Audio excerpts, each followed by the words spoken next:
오늘은 예수님께 드릴 보배로운 예물이란 제목으로 말씀을 전하도록 하겠습니다. 우리가 거리에 나가면 건물마다 나무마다 예쁘게 반짝이는 크리스마스 장식들과 전구들이 화려하게 빛나는 것을 볼 수 있습니다. 여기저기 크리스마스 캐롤들이 울려 퍼지고 백화점이나 쇼핑센터에 가면 사람 키보다 더 큰 크리스마스 트리가 장식되어 사람들의 발걸음을 멈추고 그 화려함을 감상하게 만듭니다. 사람들은 저마다 가족들과 메리 크리스마스라는 메시지를 안부 인사로 나누고 핸드폰 문자로 가까운 친구들에게 행복한 크리스마스 되라는 글을 보내기도 합니다. 선물과 케이크를 파는 가게는 벌써부터 사람들이 줄을 서 있고 분위기가 좋은 레스토랑과 음식점은 이미 사람들의 예약으로 꽉 찬 상태입니다. 세상은 이처럼 크리스마스를 맞이하여 화려하고 아름다운 날을 맞이하고 싶은 마음에 들떠 있습니다. 어떤 이는 가족과 이 크리스마스를 보내려고 하고 어떤 이는 사랑하는 여인과 이 날을 함께하려고 기다립니다. 반대로 어떤 사람들은 사랑하는 사람들을 만날 수 없어 쓸쓸해하고 외로워하기도 합니다. 그런데 우리가 주목해서 볼 것은 오늘날 수많은 사람들이 기대하고 설레어하는 이 크리스마스의 주인공이신 예수님에 대한 관심은 너무나도 적다는 것입니다. 이 세상에 수많은 사람들이 크리스마스 때문에 기뻐하고 즐거워하는데 정작 성탄의 주인공 되시는 예수님은 사람들의 관심에 밖에 나 있습니다. 크리스마스의 진정한 의미가 무엇입니까? 왜 예수님의 탄생하심을 축하하는지에 대한 관심은 온데간데 없고 모두들 자신만을 위한 크리스마스를 보내고 있는 것입니다. 이제 크리스마스에는 예수님이 아니라 산타클로스와 루돌프 사슴이 더욱 친근하게 다가옵니다. 인류의 역사 가운데, 아니 우주의 역사 가운데 가장 위대한 사건은 다른 것이 아니라 예수님이 이 땅에 성육신하신 사건, 즉 성탄절의 사건이라고 할 수 있습니다. 우주를 창조하시고 다스리시는 만왕의 왕께서 하늘의 보좌를 잠시 버려두고 지상에 내려오신 이 성탄의 사건보다 더 위대한 사건, 더 중요한 사건이 어디 있겠습니까? 그러나 많은 사람들은 이 위대한 성탄의 주인공이신 예수님을 기억하지 못하고 단순히 축제와 이벤트의 날로만 기억하고 있는 것이 오늘날의 현실입니다. 이렇게 성탄절의 의미가 퇴색해져 가고 있는 오늘날, 오늘 본문에 나오는 동방박사들의 이야기는 우리에게 매우 큰 도전과 교훈을 주고 있습니다. 오늘 본문에서는 예수님이 아기로 이 땅에 탄생하시던 밤에 일어난 일들을 배경으로 멀리 동방에 있던 박사들이 위험한 산을 넘어 강을 건너 아기 예수님이 계신 곳을 찾아온 이야기가 나와 있습니다. 당시 동방박사들이 지나온 길들은 수개월이 걸리는 멀고도 험한 길이었다고 합니다. 자칫 잘못하면 강도를 만나 생명의 위협을 받을 수도 있고 오랜 여행의 후유증으로 건강을 잃어버릴 수도 있는 위험이 있었습니다. 무엇보다 오랜 시간 동안 고향과 가족을 떠나는 아픔을 이겨내야만 했습니다. 그러면 과연 무엇 때문에 이 동방박사들은 많은 위험과 어려움을 감수하면서까지 아기 예수님을 찾으러 이 먼 여행길에 올랐을까요? 과연 여러 가지 큰 위기와 고통을 극복하면서까지 아기 예수님을 찾아오지 않으면 안 될 중요한 이유가 무엇이었을까요? 오늘 본문에 그 이유가 나와 있습니다. 본문 2절을 보시기 바랍니다. 유대인의 왕으로 나신 이가 어디 계시냐? 우리가 동방에서 그의 별을 보고 그에게 경배하러 왔노라 하니. 여기에서 보면 동방박사들은 메시아를 경배하기 위해 여행을 왔다고 이야기하고 있습니다. 메시아를 만나 그분을 경배하기 위하여 동방박사들은 이 모든 위험과 어려움을 무릅쓰고 기나긴 여행을 한 것입니다. 오늘날 많은 사람들은 저마다 경배의 대상, 예배의 대상을 가지고 있습니다. 어떤 이는 돈이 자신의 경배의 대상입니다. 어떤 이는 명예와 권력이 자신의 경배 대상입니다. 어떤 이는 건강이, 어떤 이는 자신의 잘됨과 성공이, 어떤 이는 자신의 안정적인 직장과 환경이 경배의 대상이 되고 있습니다. 오늘날 저와 여러분은 어떠십니까? 무엇이 우리들의 경배의 대상이 되고 있습니까? 오늘 동방박사들은 아기 예수님을 경배하기 앞서 한 별을 보았습니다. 물론 그 별은 단순히 자연적인 현상으로 생긴 별이 아니라 예수님의 탄생을 알리는 하나님의 특별한 계시이자 기쁜 소식이었습니다. 박사들은 그의 별을 보고 예루살렘의 베들레헴에 와서 아기 예수님께 경배를 드렸습니다. 당시 하늘의 별을 본 것이 이 동방 박사들 뿐이었겠습니까? 아마 많은 사람들이 이 별을 보았을 것입니다. 그러나 이 별이 하나님의 계시인 것을 아는 사람은 아무도 없었습니다. 심지어 머나먼 동방에서도 이 별을 보고 메시아의 탄생을 알았는데 가장 가까운 곳에 예루살렘 시민들은 아기 예수님이 탄생하신다는 것에 대해서 완전히 침묵하고 있었습니다. 왜 그랬을까요? 진심으로 경배해야 할 예수님을 바라보지 않고 저마다 자신들이 바라는 경배의 대상을 바라보았기 때문입니다. 우리가 참으로 경배해야 할 예수님은 거들떠 보지 않고 세상의 다른 것에 마음이 빼앗겨서 그랬던 것입니다. 오늘 등장하는 동방박사들은 하나님의 자녀라고 자부하는 유대인이 아니었습니다. 그들은 이방 사람들이었고 먼 곳에 살았습니다. 그러나 그들이 예수님을 만나는 데 있어서 그 거리는, 그 출신은 문제가 되지 않았습니다. 왜냐하면 그들의 마음속에는 메시아가 되시는 예수님을 경배해야겠다는 간절한 소망이 있었기 때문입니다. 여기서 우리가 주목해서 볼 것은 동방 박사들이 별을 경배하거나 신성시하지 않았다는 것입니다. 그들은 별의 인도함을 따라 예수님에게로 갈 수 있었습니다. 그들을 인도한 별은 메시아의 탄생의 소식을 알려주었고 그들을 메시아께로 인도했으며 끝내 그들을 메시아의 신 아기 예수님을 만날 수 있는 역할을 감당했습니다. 지금도 하나님의 주권은 시간과 공간, 거리를 초월하여 역사하십니다. 때로는 오늘 본문과 같이 신비한 초자연적인 현상을 동원하여 하나님 자신을 계시하고 또 때론 꿈과 환상, 이적으로 하나님의 뜻을 나타내시기도 합니다. 그러나 우리가 기억해야 할 것은 동방 박사들은 별에 관심이 없었다는 것입니다. 우리 역시 메시아께로 인도한 별에게 큰 관심을 가져서는 안 됩니다. 이 별은 단순히 메시아이신 예수님을 만나게 하기 위한 하나의 도구에 불과합니다. 우리가 때론 경험할 수 있는 신비한 은사나 체험, 초자연적인 현상은 사실 예수님을 만나고 알아가는 데 사용되는 임시적인 통로 중 하나에 불과하다는 것입니다. 오늘 본문의 별은 메시아의 별이지 결코 그 별이 메시아 자체가 될 수 없는 것과 마찬가지입니다. 한 발 더 나아가 동방 박사들은 예수님을 이 땅에 탄생시키는데 결정적인 역할을 했던 마리아에게조차 경애를 표하지 않았습니다. 본문 11절을 보시기 바랍니다.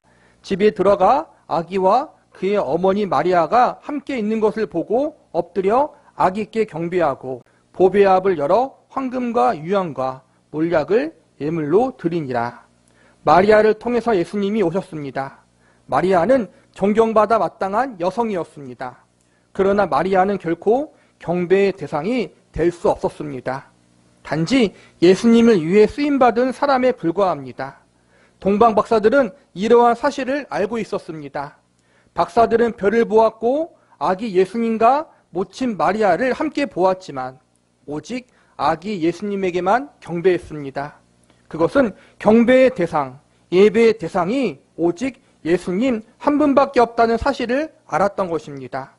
우리 그리스도인들이 조심해야 할 것이 바로 이것입니다. 세상사람들이 저마다 세상의 쾌락과 욕심의 것들을 경배의 대상으로 삼지만 우리 믿는 성도들 역시 때론 잘못된 경배의 대상을 가질 때가 있습니다. 비단 육신의 것들만 이야기하는 것이 아니라 신령하게 보이는 것도 마찬가지입니다. 나름 자신이 신앙생활을 잘하고 있다고 생각하는 성도들도 저마다 자신의 의로움과 열심을 경배의 대상으로 삼을 수 있습니다. 나의 거룩한 경건 생활, 그것을 경배의 대상으로 삼을 수 있습니다. 입술로는 예수님을 믿는다고 하지만 자신의 은사와 달란트, 능력을 경배의 대상으로 삼을 수도 있습니다. 심지어 어떤 성도들은 교회 목사님이나 사역자를 경배의 대상으로 삼기도 합니다. 그러나 그것은 분명히 잘못된 것입니다. 우리의 경배의 대상은 오직 하나님과 하나님의 아들이신 예수님밖에 없습니다. 하나님이 세우신 사역자들은 그저 사람들을 예수님께로 인도하는 하나의 통로에 불과합니다. 우리가 가진 은사와 달란트 등은 우리가 예수님을 경배드리기 위한 하나의 도구에 불과합니다. 그런 의미에서 우리는 그러한 통로와 도구를 경배의 대상으로 삼는 것이 아니라 오히려 그러한 것들을 가지고 예수님을 증거하고 전하는 귀한 일꾼들이 되어야 합니다. 동방 박사들을 인도한 별처럼 우리 역시 사람들을 예수님께로 인도하는 아름다운 축복의 통로와 도구가 되어야 할 것입니다. 마리아처럼 하나님의 영광을 위하여 쓰임받는 축복의 통로들이 될 수 있어야 할 것입니다. 요한계시록에 보면 사도 요한이 역사의 비밀과 수수께끼를 천사를 통해 받았습니다. 그리하여 그가 천사한테 경배하려고 엎드렸으나 천사가 나를 경배하지 말고 주 하나님만 경배하라고 말했습니다. 예수님께서 공생애를 시작하기 전 사단의 시험을 받으셨습니다. 사단은 예수님을 시험할 때 천하 만국의 영광을 보여주며 나에게 절을 하면 이 모든 것을 너에게 주겠다 이렇게 말합니다. 그러자 예수님이 말씀하시기를 사단아 물러가라 주 너의 하나님께만 경배하라고 하셨습니다. 경배의 대상은 하나님 한 분이십니다. 그리고 예수님은 그 하나님의 아들이시며 하나님과 동등되신 분이십니다. 그러므로 우리 성김의 교회 모든 성도님들은 동방 박사들처럼 어떤 상황 가운데서라도 오직 예수님만 경배하는 믿음의 사람들이 되어야 합니다. 그리고 예수님을 증거하는 별이 되고 마리아와 같이 예수님께 쓰임받는 축복의 통로들이 되어 우리를 통해 많은 영혼이 예수님께로 인도되는 은혜가 있어지기를 바랍니다. 오늘 본문에서 동방 박사들은 예수님을 보기 위해 값비싼 희생의 대가를 치른 또 다른 이유가 있습니다. 그것은 예수님에게 가장 귀한 것을 바치고 싶었기 때문입니다. 메시아를 만난 동방 박사들은 자신들이 갖고 있는 보배압을 열어 황금과 유황과 몰약을 예물로 드렸다고 나와 있습니다. 황금과 몰약과 유황은 당시 일반 사람들이 구할 수 있었던 최고로 귀하고 소중한 것들이었습니다. 이것은 그들이 가장 존귀하게 여기는 것을 하나님께 바쳤음을 말해줍니다. 그들은 여행 도중에 경제적 어려움을 겪을 수도 있었습니다. 그래서 그 예물을 팔기만 하면 그들의 여행비를 넉넉하게 적절하게 공급받아 편하게 여행을 할 수도 있었습니다. 그러나 이 소중한 예물을 절대 자신들을 위해서 사용하지 않았습니다. 왜입니까? 그들은 가장 귀한 예물을 하나님께만 드려지기를 원했기 때문입니다. 크리스마스 메시지는 우리를 위해서 이 땅에 오시고 십자가에서 피 흘려 구원을 주시고 삶의 의미를 주시는 하나님께 우리의 헌신의 응답을 요청하고 있는 것입니다. 여러분은 예수 그리스도 안에서 얻은 영원한 생명에 감사하십니까? 그렇다면 무엇을 예수님께 드리기를 원하십니까? 여러분의 가장 귀한 것을 드려야 합니다. 우리의 가장 귀한 것이 무엇입니까? 동방 박사는 황금과 유황과 몰약을 드렸습니다. 그렇다면 저와 여러분이 예수님께 드릴 것이 무엇입니까? 그것은 바로 저와 여러분 자신입니다. 저와 여러분의 전 존재를 예수님께 바쳐드리시기 바랍니다. 나를 바친다는 것은 제일 먼저 내 삶의 중심이 예수님이 계시는 것입니다. 내가 주님 앞에 바쳐지는 것입니다. 내가 하나님의 소유가 되는 것입니다. 즉 예수님이 나의 주인이 된다는 것입니다. 성탄절이 우리에게 주는 메시지가 무엇인지 아십니까? 단순히 아기 예수님이 탄생했다. 예수님이 이 땅에 오셨다. 이 사실을 알고 기뻐하는 것이 끝이 아닙니다. 성탄절이 우리에게 주는 가장 중요한 메시지는 우리의 구주로 오신 예수님을 믿고 영접하라는 하나님의 초청입니다. 성탄절을 맞이하여 참으로 많은 사람들은 성탄의 여러 가지 메시지를 전달합니다. 평강의 왕으로 오신 예수님처럼 세상의 평화를 위해 힘을 쓰자. 낮고 낮은 이 땅에 오신 예수님의 섬김의 모습처럼 우리도 어려운 이웃들을 섬기는 일에 힘쓰자. 물론 이러한 메시지 자체가 잘못된 것은 아닙니다. 모두가 옳습니다. 그러나 그보다 먼저 성탄의 가장 첫 번째 되는 메시지는 이러한 것들이 아니라 바로 너희를 구원한 그리스도를 보라는 것입니다. 그리고 그를 믿고 영접하라는 것입니다. 예수님이 주인 되시는 삶을 살기로 결심하라는 것입니다. 이것이 하나님의 초청입니다. 여러분, 이렇게 우리를 초청하고 계시는 하나님의 음성을 들으시기 바랍니다. 그리고 이 초청에 응답하시기 바랍니다. 이 초청에 응답하고 예수님을 구주로 영접하는 사람들은 그들의 인생이 새롭게 변화되고 놀라운 은혜의 기적을 경험하게 될 것입니다. 이미 예수님을 구주와 주님으로 영접했다면, 그분을 통해 구원을 경험했다면, 정말 우리가 영생을 얻은 사람들이라면 입술로만 주님이라고 고백하는 것으로 끝내지 않고 진정으로 우리들의 삶을 예수님 앞에 드릴 수 있기를 바랍니다.